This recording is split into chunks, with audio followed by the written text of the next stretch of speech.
नमस्कार सर्वांना, मी आहे अर्पिता आणि माझ्या गणेश उत्सव स्पेशल ब्लॉगमध्ये तुम्हा सर्वांचं स्वागत आहे. आज आहे गौरी आव्हान आणि मी माहेरच्या गणपतींना नमस्कार करण्यासाठी जाणार आहे. त्याच्यासाठी मी गणपतीच्या जो प्रसाद आहे शेवयांची खीर ती तयार करणार आहे. एकदम छान आणि सिंपल पण स्वादिष्ट अशी शेवयांची घरी खीर, दाट आणि रबडीसारखी टेस्टी अशी आपल्याला घरीच्या घरी बनवता येते. त्याच्यासाठी मी इथं अर्धा लिटर दूध घेतलेलं आहे आणि 150 ग्रॅम शेवया आहेत, पण मी त्यातल्या थोड्याच करणार आहे, निम्म्याच करणार आहे. आणि या पॅनमध्ये त्या शेवया काढून घेतलेल्या आहेत. त्या पॅकेटमधले जो मार्केटमध्ये असतात त्या शेवया आणलेल्या आहेत, कारण या पॅकेटमधल्या थोड्या बारीक शेवया अशा छान असतात आणि ऑलरेडी त्या थोड्या फ्राय केलेल्या पण आहेत, फ्राईडच आहेत शेवया. आता मी फक्त तूप घालून 1-2 मिनटंच परतून घेणार आहे आणि थोड्याशा लॉंग आहेत, लांब आहेत म्हणून त्या थोड्याशा तोडून अशा मी घातलेल्या आहेत आणि अशा चांगल्या परतून घ्यायच्या आहेत. आणि त्याच्यामध्ये मी 1-2 चमचे होईल एवढंच तूप घालणार आहे. तूप घातल्यामुळे शेवयांना चांगली टेस्ट येते, त्यामुळे तूप 2 चमचे घालून त्या अशा छान परतून घेणार आहे. आणि अशी शेवया तयार होतात फ्राय करून आणि एकदम छान अशा टेस्टी ही शेवयांची खीर बनते. एकदम सिंपल रेसिपी आहे, पण स्वादिष्ट, सर्वांना आवडणारी आहे. आज गणपती स्पेशल व्लॉग म्हणून मी शेवयांची खिरीचा रेसिपी ही मी दाखवत आहे.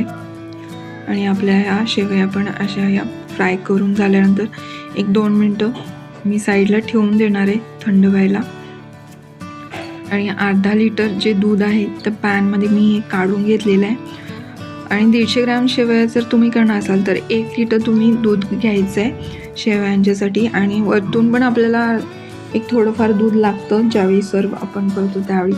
आणि आता हे दूध चांगलं एक लो फ्लेमवरतीच आपल्याला अर्धा तास होईल, अर्धा तासासाठी उकळत ठेवायचं आहे, जेणेकरून ते दाट असं होईल आणि छान टेस्टी होतं ते दूध आटवल्यामुळे. आणि 4-5 वेलची मी घेतलेली आहेत बारीक करून. प्रसादासाठी ज्यावेळी आपण प्रसाद करतो त्याच्यामध्ये वेलची मुळे खूप स्वाद येतो आणि वेलची पावडर ही जास्त प्रमाणात वापरायची आहे.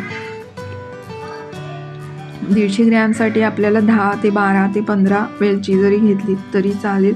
प्रसाद खूपच छान असा टेस्टी बनतो आपला, त्यामुळे मी जास्त प्रमाणात वेलदोडे घेतलेले आहेत. आणि ड्रायफ्रूट्ससुद्धा काजू, बदाम आणि 4-5 पिस्ता घेतलेले आहेत आणि 1 खारीक, हे असे सगळे मी चॉप करून घेतलेले आहेत बारीक असे. खिरीसाठी थोडे बारीकच असे चॉप करायचे. मार्केटमध्ये जो खिरीचा मसाला अवेलेबल असतो तो तुम्ही घेतला तरी चालेल, त्याच्यामध्ये कलौंजी वगैरे असतं, बेदाणे असतात. आता मी जो घरातला होता सर्व तोच मी ड्रायफ्रूट्स घातलेले आहेत. ड्रायफ्रूट्स हे चांगले शिजण्यासाठी मी घातलेले आहेत आता आधीच. आणि 2 मिनटं असे गरम दुधामध्ये थोडे सॉफ्ट पण होतात, त्याच्यासाठी मी आधीच घातलेले आहेत हे. आणि याच्यामध्ये आता शेवया घालून 5 ते 7 मिनटं ही खीर छान अशी शिजवायचे. 5 ते 7 मिनटामध्ये शेवया या दुधामध्ये चांगल्या शिजतात आणि आपली खीर ही तयार होते. 5 ते 7 मिनटं लो फ्लेमवरतीच आपल्याला गॅस ठेवायचा आहे. खिरीसाठी अशा या बारीक शेवया ज्या मार्केटमध्ये मिळतात त्याच तुम्ही घ्या खिरीच्या शेवयासाठी, कारण त्याच्यामुळेच ही खीर छान अशी बनते. आणि आता ही 5 ते 7 मिनटं मी छान अशी शिजवून घेणार आहे. छान शिजल्यामुळे आता एकदम दाट अशी रबडीसारखी अशी टेक्स्चर आलेलं आहे या खिरीला. आणि ह्याच्यामध्ये थोडीशी साखर आता घातलेली आहे, 1 बाऊल होईल एवढं, याच्यामुळे तेवढं साधारण गोड होतं चांगली खीर ही. आणि थोडंसं मेल्ट झाल्यानंतर थोडंशी ही खिरीचा दाटपणा कमी येऊन थोडीशी पातळ होईल ही खीर. आता साखर मी 1 बाऊल वापरलेला आहे, याच्यामुळे थोडंसं गोडपणा येतोच. आणि साखर जर वापरायची नसेल तर तुम्ही त्याच्याऐवजी कंडेन्स मिल्क जे मार्केटमध्ये असतं मिळतं ते जरी तुम्ही घातला तरीसुद्धा खूप छान अशी टेस्ट येते या खिरीला आणि खूप स्वादिष्ट पण बनते.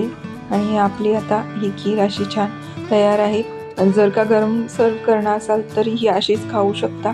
आणि जर का थोड्या वेळानं थंड झाल्यानंतर ही खीर थोडीशी दाट होते, त्यावेळी तुम्हाला दूध ॲड करूनच ती सर्व करावी लागते खायला घेण्यासाठी. अशी ही माझी खीर तयार आहे. गौरी आव्हान असल्यामुळे मी आज माहेरच्या गणपतीला आलेली आहे. इथे आमच्या घरी गौरी, गणपती, शंकरोबा हे सर्व असतं. आता गौरी आणि शंकरोबा हे ऑलरेडी आम्ही सजवूनच ठेवलेले आहेत आणि आज गौरी आलेल्या आहेत, उद्या शंकरोबा आणायचं आहे घरी. हा व्लॉग माझा तुम्हाला कसा वाटला हे नक्की कमेंट करून सांगा आणि माझ्या व्लॉगला लाईक, शेअर आणि सबस्क्राईब करायला विसरू नका. आणि ज्यांनी सबस्क्राईब केलं नसेल तर नक्की सबस्क्राईब करा.